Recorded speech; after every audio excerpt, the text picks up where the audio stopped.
Hola, ¿qué tal? Soy el Fernando, que nos conocemos. El día de hoy vamos a hablar un poco sobre enfermedades crónicas no transmisibles. Como su mismo nombre lo dice, son enfermedades crónicas, duran toda la vida y no se contagian, no se transmiten directamente. Existen cuatro grupos de estas enfermedades. Las cardiovasculares, dentro de ellas la hipertensión, la más conocida, la diabetes o endocrinológicas, las enfermedades respiratorias y el cáncer. Nos vamos a enfocar básicamente en dos, en la hipertensión y en la diabetes. No solamente porque son las más frecuentes, sino porque a pesar de ser las más frecuentes, más comunes, muchas veces no se les da la importancia de vida en cuanto al tratamiento y al control. Y ya vamos a ver por qué. Algunos datos de la Organización Mundial de la Salud nos dicen que más del 70% de las muertes que se producen en el mundo son por estas enfermedades no transmisibles. Y un montón, o sea, de cada 10 personas, 7 mueren a causa de estos grupos de enfermedades, ¿no? Cada año mueren por enfermedades no transmisibles 15 millones de personas entre 30 y 69 años. Se les considera muertes prematuras, si se dan cuenta, son edades altamente productivas, no solamente en tema laboral, sino social, familiar. Entonces, termina con las vidas prontamente, ¿no? El consumo de tabaco, la inactividad física o sedentarismo, el uso nocivo del alcohol, las dietas que no son saludables aumentan el riesgo de morir a causa de estas enfermedades. Y no solamente aumentan el riesgo si es que tiene la enfermedad, sino propician o aceleran su aparición también. La prevención, detección y tratamiento, al igual que los cuidados paliativos, paliativo quiere decir después que la enfermedad ya apareció, cuando aparecen complicaciones, son fundamentales para mejorar la calidad de vida. Y es que a eso apunta la detección, tratamiento y control de todas estas enfermedades, a la calidad de vida, porque son enfermedades que las complicaciones vienen a un mediano y largo plazo, muchas veces no son inmediatas. Y eso es importante entenderlo. Dentro de estos cuatro grupos vamos a empezar a hablar por la diabetes. ¿Qué es la diabetes? ¿No? La diabetes básicamente es el aumento del azúcar en la sangre. Estos son un poco de cifras, ¿no? Que nos muestran las estadísticas y se dice que es la nueva o va a ser la nueva pandemia como enfermedad porque está cada vez aumentando la incidencia, la aparición de estas enfermedades. Se dice que eh, estos grupos de enfermedades eh, no solamente matan a las personas, sino dejan muchas complicaciones que disminuyen, como lo dije al inicio, la calidad de vida. Se consideran tres grupos fundamentales dentro de la diabetes. La tipo 1, ¿no? Cuando el cuerpo no produce la insulina, que vamos a ver qué es una sustancia que ayuda a que el cuerpo asimile, aproveche el azúcar. Cuando el cuerpo no produce, no hay forma de asimilar el azúcar y el azúcar se queda en la sangre, por lo tanto aumenta. Esa es la tipo 1, generalmente aparece en las personas desde muy joven o desde niño y necesariamente lleva el tratamiento con insulina, que también ya vamos a ver qué es. La diabetes tipo 2, el cuerpo produce, produce insulina, ¿no? Pero no es aprovechada por el cuerpo para asimilar, para metabolizar el azúcar. ¿Por qué? Por muchas razones. Puede ser una insulina en poca cantidad, puede ser una insulina deficiente, o puede que los receptores en el cuerpo no estén detectando, no estén reaccionando ante la insulina, por muchos otros factores. Y el tercer tipo de diabetes que se considera es el gestacional, que es una diabetes temporal durante el proceso del embarazo. Las consecuencias, que es lo más importante, son a mediano y a largo plazo y son daños irreversibles. ¿Qué quiere decir? Que lo que se dañó ya está dañado, no se puede recuperar. Tal vez con el control y el tratamiento se pueda evitar que esto progrese, pero ya no se puede recuperar lo que ya está dañado. ¿A nivel de dónde? A nivel del cerebro, del ojo, del corazón, de los riñones y de la circulación periférica. ¿Por qué? Básicamente, y a grandes rasgos, porque el azúcar alto en sangre es inflamatorio, es irritativo, inflama los vasos sanguíneos. Y los vasos sanguíneos son como las ramas de un árbol, se van ramificando y cada vez se van haciendo más chiquitas a medida que se alejan del centro del cuerpo, del corazón. Entonces, las más chiquititas, que se llaman capilares, a veces están formadas por una sola célula o son muy, muy pequeñitas. Entonces, si esas se inflaman o se irritan, pueden cerrarse, pueden colapsarse, entonces la sangre no va a llegar hasta el final. Por eso es que la piel de los diabéticos tiene otra apariencia, más reseca, más oscura, su cambio de coloración es evidente, sobre todo en los pies. El que es diabético, tiene familia diabética, se va a dar cuenta. Miren los pies a los diabéticos y su piel es marrón, un poco gris, hay disminución de la circulación. Entonces, si hay disminución de la circulación a ese nivel, no llegan los nutrientes, no llegan el oxígeno, por lo tanto, se van a dañar los tejidos, dentro de ellos los nervios también. Por eso es que pierde sensibilidad, puede haber hormigueo, ¿no?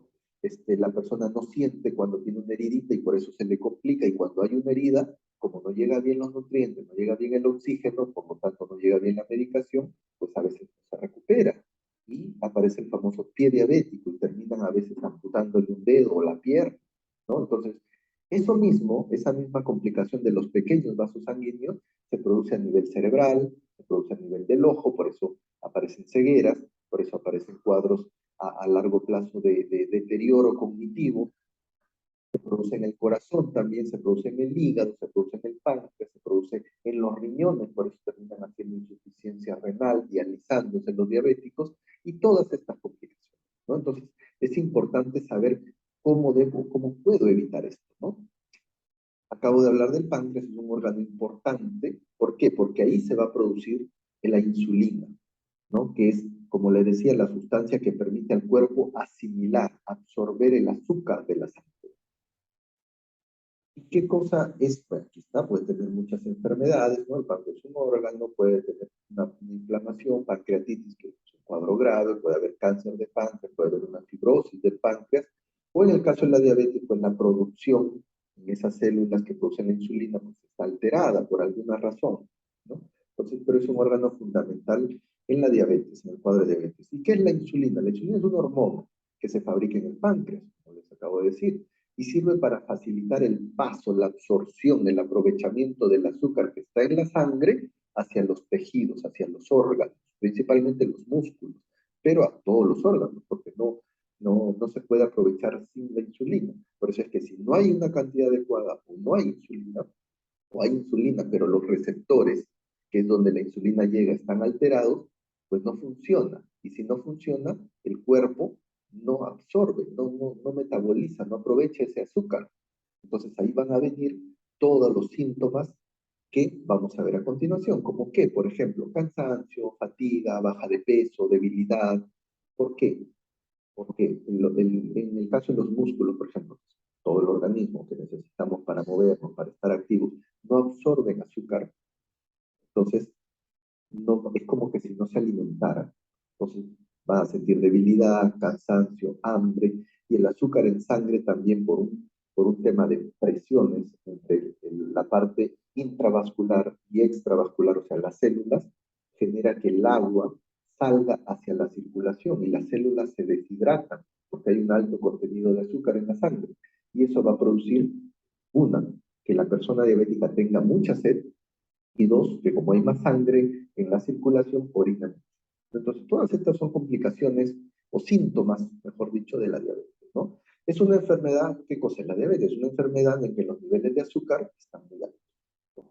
Y la glucosa, el azúcar en la glucosa proviene de los alimentos, de lo que comemos. Todos los alimentos, o la gran mayoría en todo caso, se descomponen, principalmente los mismos azúcares, los carbohidratos, y generan energía. Es más, por ejemplo, en el caso del cerebro, casi la totalidad de la energía que necesita el cerebro proviene del azúcar. Entonces, imagínense si no se puede aprovechar el azúcar. Ahí viene el problema, ¿no? La energía que necesitan los músculos también proviene del azúcar, de la glucosa, pero ¿qué pasa si no la puede aprovechar? Es como si no comiéramos, es como si estuviéramos en ayunas. Por eso la persona diabética baja de peso rápidamente, se siente débil, puede tener mareo, visión borrosa, etcétera, etcétera, ¿no? Y la insulina es una hormona pues que ayuda a que la glucosa entre a las células, se aproveche, ¿no? Los tipos de diabetes, hay dos, como les comentaba, el tipo 1 y el tipo 2. El tipo 1 es cuando de plano no hay producción de insulina. Aparece generalmente en edades muy jóvenes o en los niños y necesita sí o sí la insulina para poder recuperarse, ¿no? Esto es más o menos un 10% de todos los casos de diabetes, la menor cantidad. Y el 90% es el tipo 2. ¿Qué quiere decir? Que sí hay insulina, pero que no se aprovecha por alguna razón. Entonces, ahí ya tienen que intervenir o vienen a intervenir otros factores. ¿Por qué hay un exceso de insulina? Puede ser, pues, los factores familiares, hereditarios, genéticos, la mala calidad de vida, el consumo excesivo de sustancias tóxicas, el sobrepeso, ¿no? Porque hay tanto azúcar, tanto glucosa que le meto a mi cuerpo como energía que no me da tiempo de procesarla, ¿no? Y muchos otros factores más. Esto sí se puede prevenir, o por lo menos en los casos que tienen una alta incidencia familiar, retrasar su aparición o controlarla más fácilmente. Y son el 90% de los casos, o sea, la amplia mayoría, ¿no? Esa es la diabetes tipo 2. ¿Cuáles son los síntomas?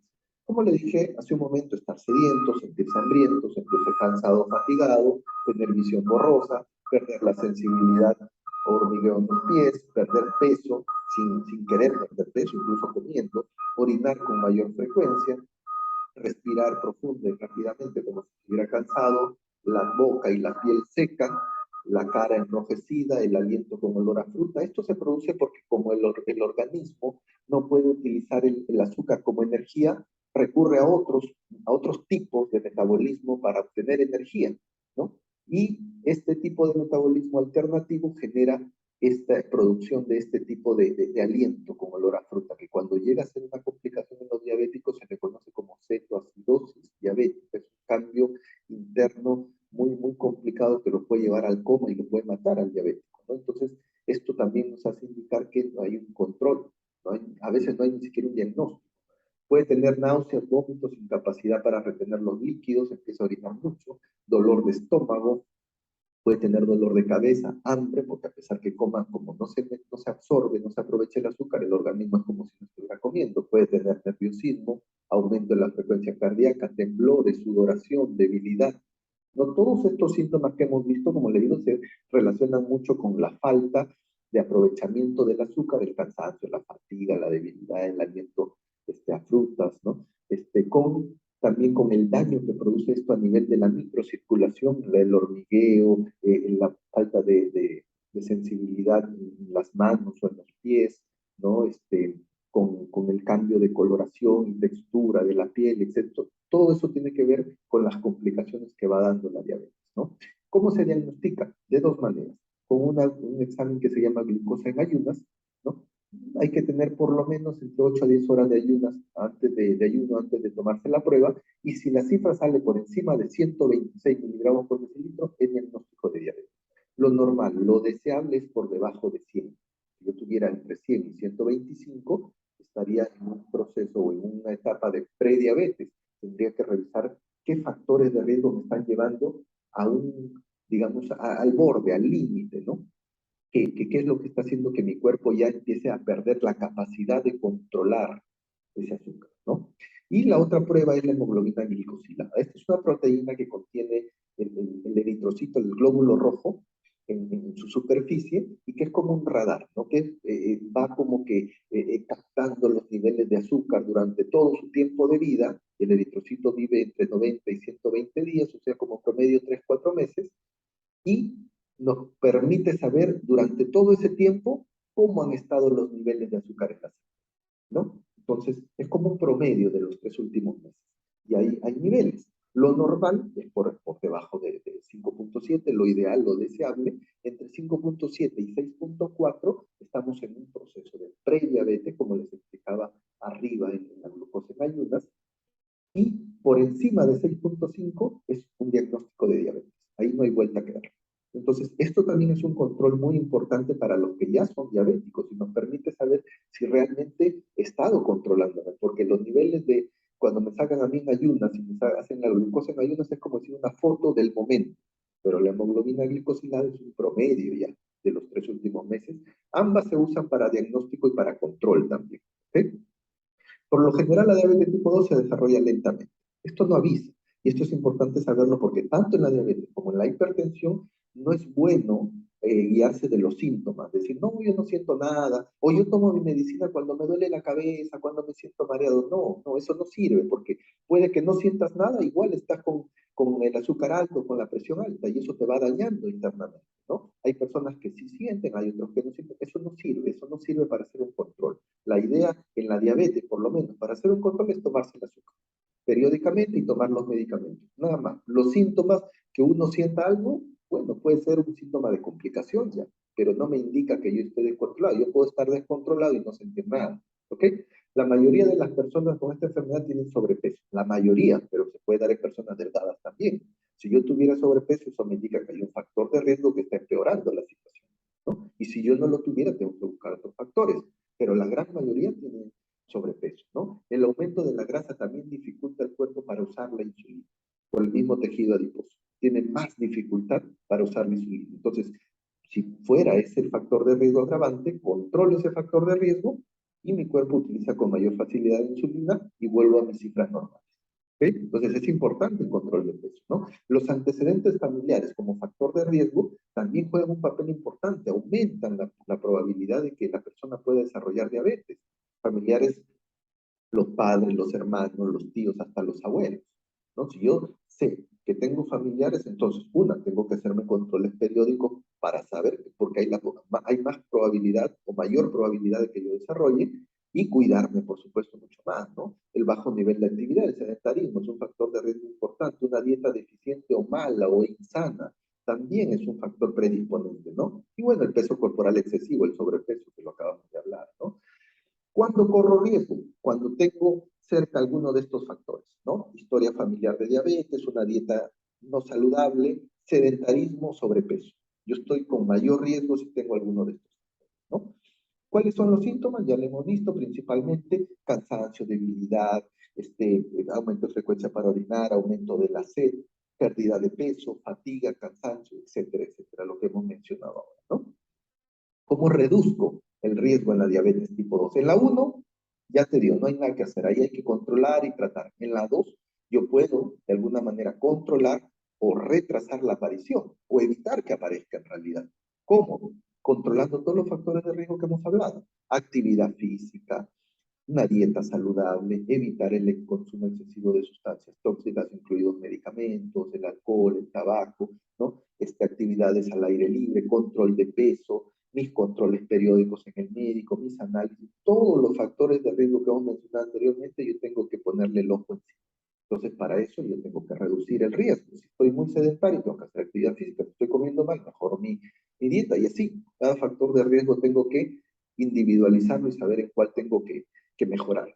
¿Qué debo hacer periódicamente? Controlarme mi presión arterial y mi glucosa. ¿Por qué? Porque la diabetes y la presión arterial van de la mano por el daño que produce, ¿no? Vamos a ver ahorita, vamos a hablar un poquito ahorita en la hipertensión, cómo se relaciona. Puedo hacerme mi examen de piel, de huesos, de piernas, ¿no? Como un chequeo rutinario, el control de la sensibilidad de los pies para los que ya tienen diabetes, el examen de la parte posterior del ojo, eso se llama fondo del ojo, es como un instrumento especial que los especialistas lo hacen para ver si adentro del ojo, en el fondo del ojo, cerca del nervio óptico hay algún daño, y ese daño nos puede indicar que la diabetes o la hipertensión no está siendo bien controlada. Las recomendaciones, hay que tener en cuenta primero lo que nos indica el médico en el tratamiento. Es lo primero, ¿no? Porque cada caso es individual, cada caso tiene un tratamiento específico, único, factores de riesgo diferentes, estilos de vida diferentes, entonces no podemos meter a todos en un solo cajón. No, que a mí me dijeron que tome eso, por eso tomo esto, no, que mi tío toma esto, por eso yo también voy a tomar. No, cada uno tiene un tratamiento muy individualizado.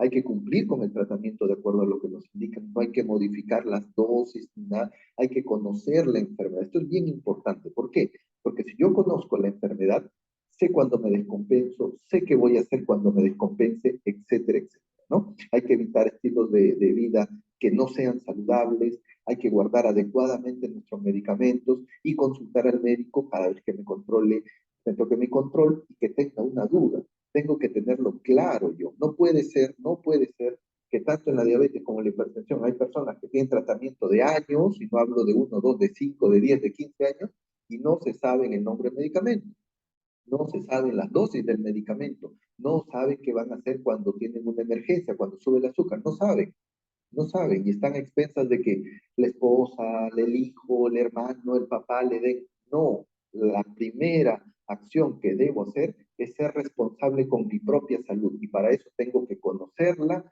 tengo que asumirla y tengo que saber manejarla. ¿Okay? Esa es la recomendación principal. En cuanto a la hipertensión, ¿qué cosa es la hipertensión? La hipertensión, bueno, para empezar, la presión arterial es la fuerza con que sale la sangre del corazón. El corazón tiene dos movimientos, dos funciones. La sístole cuando se comprime y la diástole cuando se abre y la sangre regresa, entra, ¿no? Entonces, cuando se comprime y sale con fuerza, eso en los vasos sanguíneos genera una presión, ¿no? Una tensión por dentro. Eso es la presión arterial, ¿no? Y la hipertensión, el prefijo hiper significa alto, elevado, está por encima de lo normal, ¿no? Entonces, aquí aparecen. ¿Cuál es lo normal? Se dice que la sistólica, la alta o la máxima como se le conoce, que es cuando el corazón se contrae, se comprime y sale la sangre, es alrededor de 120. Y la diastólica o mínima o menor es en 80, ¿no? Si yo tengo la sistólica o máxima por encima de 140 y la diastólica o mínima por encima de 90, yo estoy haciendo un cuadro de hipertensión. Si a mí me encuentran esas cifras por encima de 140 y 90 en tres oportunidades diferentes, eso es diagnóstico de hipertensión. O me pueden encontrar 160 o más en una sola toma, en una sola vez, también es un diagnóstico de hipertensión. Ojo, que para tomar la presión también hay una técnica adecuada. Primero, que la persona sepa tomar la presión. Segundo, que la persona que se va a tomar la presión tiene que haber tenido un reposo de 5 a 10 minutos antes de tomársela, la posición del brazo, estar bien sentado, en un ambiente tranquilo, etc. Hay toda una técnica para poder tomarse la presión, ¿no? Entonces, ¿qué pasa si yo tengo, por ejemplo, entre 120 y 139, antes de 140? Eso es algo similar a la diabetes. Estoy en una etapa, en un periodo de prehipertensión. ¿Qué quiere decir? Que hay algún factor de riesgo y mi cuerpo me lo está avisando que estoy camino a la hipertensión. Entonces, tengo que revisar. ¿Qué necesito? Puede ser factores de riesgo familiares, mi estrés, puede ser mi alimentación, mi actividad física, alguna otra enfermedad como la diabetes, etcétera, etcétera. Pero estoy entrando a la prehipertensión. Entonces, tengo que revisar y modificar cuáles son los factores de riesgo, ¿no? Algunas cifras. Se dice que una de cada 3 personas sufre de hipertensión. Y de estas personas que tienen hipertensión, una de cada 3 no lo sabe. Y eso es lo que le decía, no me puedo confiar de los síntomas. No puedo decir, no me duele, yo no sufro. O solamente tomo mi pastilla cuando me duele la cabeza. O a veces me duele la cabeza, tomo mi pastilla de la presión sin saber que de repente es por otra cosa el dolor. Entonces, no podemos hacer eso. No, eso es totalmente empírico, totalmente insalubre, no te ayuda en nada. Tenemos que conocer. Yo tengo factores de riesgo familiares para que tienen hipertensión, me tengo que hacer mi control periódicamente. O si yo tengo algún factor de riesgo que no lo estoy controlando, mi sobrepeso, mi estilo de vida, consumo excesivo de sustancias, estrés, falta de actividad, algún factor de riesgo, tengo que mejorarlo. Tengo que mejorarlo. ¿Por qué? Porque esto, al igual que la diabetes, tiene consecuencias en órganos principales, porque así como la diabetes inflama, daña esos vasitos, esos capilares chiquititos, el exceso de presión, el exceso de fuerza, a esos mismos vasitos chiquititos los revienta, los explota, los daña también. Por eso es que hay daño a nivel cerebral, a nivel del ojo, a nivel del corazón, a nivel de los riñones, a nivel del hígado, a nivel de los vasos. Entonces, no necesariamente se va a ver algo estrepitoso. Claro, por ejemplo, a nivel cerebral puede haber una hemorragia cerebral, o lo que comúnmente se conoce como un derrame cerebral. Así pues la persona se desmaya, se cae, queda con medio cuerpo paralizado y con un montón de secuelas. Pero no siempre sucede eso, sino que a veces hay pequeñitos que se le llaman microinfartos que la persona ni cuenta se da, o a veces pasa como un dolorcito de cabeza, como un mareo, o a veces no pasa nada. Pero cuando la persona pasan los años, cuando llega adulto mayor, ¿qué va a pasar? Hay un deterioro a nivel cerebral. Va a desarrollar demencia, va a desarrollar deterioro cognitivo. ¿Por qué? Porque hay un tipo de demencia que se llama vascular, justamente por esto.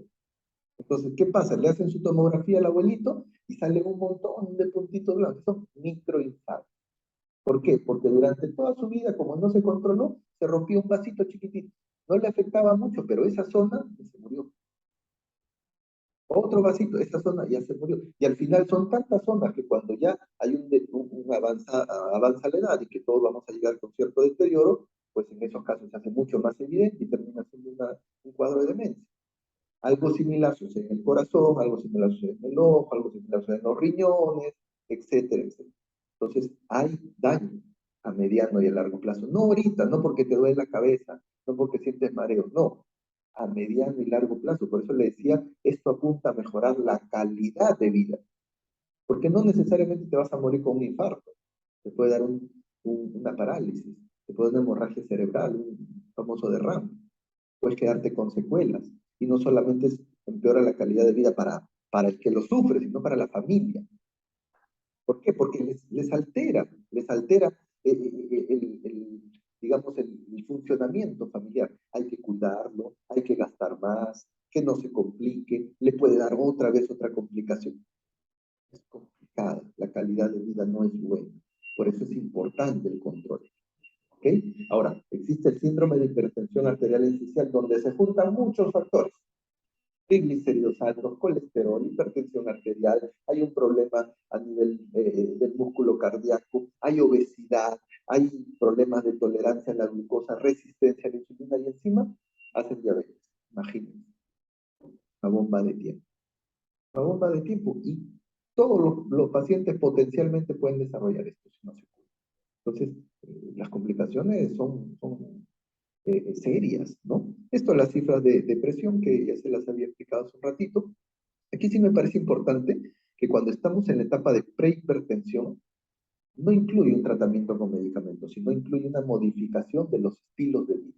Hay algún factor que yo tengo que mejorar para que la presión se controle. Yo ya llego a desarrollar ya un cuadro de hipertensión, además de mejorar y de mantener mi estilo de vida saludable, tengo que tomar medicación. Ese es el punto, ¿no? La clasificación de la hipertensión puede ser primaria o esencial, quiere decir que no hay una sola causa, no se sabe, son muchos factores, puede ser mi herencia familiar, puede ser mi estilo de vida, puede ser un montón de cosas, pero al final hacen que la persona haga su hipertensión.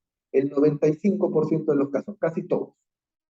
Y la secundaria, obviamente secundaria a algo. Por ejemplo, ¿no? Hay un problema renal, ¿no? Que la diabetes genera problemas renales. Y el riñón produce una sustancia, produce una hormona que tiene mucha relación con el control de la presión arterial. Entonces, si el riñón se daña, no hay un buen control de la presión arterial sube. Entonces, ¿qué pasó? El diabético o la persona que tuvo un problema renal hace hipertensión. Ahora tiene las dos cosas. Entonces, de esa manera pueden relacionarse también. ¿Cuáles son los factores de riesgo? Muy similares a la diabetes. El tema de herencia, la parte familiar, algunas enfermedades, como le decía el riñón, por ejemplo, enfermedades hepáticas también, algunos medicamentos también pueden generar aumento de la presión arterial, estrechamiento en las arterias del riñón, estrechamiento de la aorta, los vasos sanguíneos que están cerca del corazón, algunas enfermedades del riñón, algunas enfermedades metabólicas hormonales como el Cushing, ¿no? Que produce toda una alteración y hace que la presión aumente, el abuso de drogas, ¿no? Como las anfetaminas, el alcohol, ¿no? Hace que la presión arterial suba. Los medicamentos para adelgazar, muchos de ellos tienen mucho que ver en el sistema endocrinológico y generan alteración en la presión arterial. Las complicaciones, se las acabo de explicar, a nivel cerebral, a nivel de retina en el ojo, a nivel del hígado con insuficiencia renal, a nivel del corazón, a nivel de los vasos sanguíneos, todas esas complicaciones. Y si están presentes las dos patologías, se sacaron una, ¿no? ¿Cómo prevenir la hipertensión? Controlando igual que la diabetes todos los factores de riesgo. El control del peso, la actividad física saludable y regular, como yo siempre les digo, no se trata de que se muevan mucho, de que no, yo en el trabajo camino de arriba abajo, subo, voy, no, actividad física recreativa, deportiva, ¿no? Que yo no tenga que estar pensando en el trabajo, preocupado, sino que me relaje, que me ayude a liberar los famosos radicales libres, que son los que generan el envejecimiento temprano y todo este daño repercuten adicionalmente a las enfermedades como la hipertensión y la diabetes, ¿no? Hay que reducir el consumo de sustancias tóxicas, principalmente el tabaco, el alcohol y otras drogas, ni qué decirlo. Reducir el consumo de sal, reducir el consumo de azúcar, y una alimentación saludable. Tenemos aquí, por lo menos en nuestro país, nosotros tanta diversidad de alimentos que no es difícil buscar alternativas saludables. El problema es que no nos gusta, no sabemos a veces o no queremos. Ese es el punto, ¿no? Entonces, pero bueno, como yo siempre digo, el primer máximo e incluso yo digo único responsable de la salud de uno mismo es uno mismo. Podemos buscar ayuda, podemos buscar apoyo en los profesionales de la salud, en otro tipo de profesionales que también ayudan a cuidar nuestra salud, en algún familiar, en los medicamentos, etc. Es un apoyo. Pero si yo no me preocupo por mi salud, lo demás no tiene importancia. No se puede ayudar a quien no quiere que le ayude. Entonces, uno mismo tiene que asumir la responsabilidad de su salud en todo sentido. ¿Ok? Estas son algunas cifras que quería mostrarles durante esta pandemia que ya prácticamente estamos pasando. Bueno, tenemos una nueva ola, pero ya la estamos mirando un poquito más lejos. Miren los factores de riesgo de todos los que han muerto, esto es de todos los fallecidos en el 2020, al 31 de marzo del 2020, ¿no? O sea, cuando empezó la pandemia, ¿no? Miren qué factores de riesgo están encabezando la lista. Hipertensión, diabetes, obesidad y diabetes. ¿Qué les parece? Todos los de los fallecidos son las tres, digamos, patologías con más alta prevalencia de fallecidos, ¿no? Es para que tengan una idea de lo inflamado que están las personas cuando tienen estas enfermedades por dentro, ¿no? La hipertensión por todo el daño que produce, la diabetes por todo el daño que produce, que lo acabamos de ver, y la obesidad porque repercute negativamente sobre estas cosas. Y además sobre otras cosas que en algún momento lo podemos hablar, que trae de por sí misma la diabetes en complicaciones de nuestra salud, ¿no? En comorbilidades, ¿no? Esto es de las personas que han fallecido, ¿no? Según las cifras que nos mostraba el MINSA que han fallecido por COVID-19. El 85% de fallecidos tenían obesidad, ¿no? El 43% diabetes y el 27%, casi 30% hipertensión.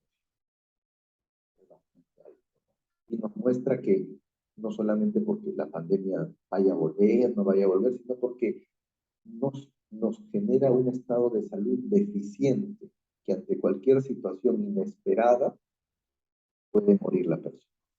¿Sí? Bueno, espero que hayan comprendido, hayan entendido un poquito más sobre estas enfermedades, tomen un poco más de conciencia por su propia salud, puedan hacer extensivo este conocimiento a sus amigos, a sus familiares, y también puedan conocer un poco más, interésense un poco más por estos temas si es que ustedes padecen la enfermedad o alguno de sus familiares, porque es importante que la misma persona conozca eso. ¿Ok? Bueno, muchas gracias por su atención.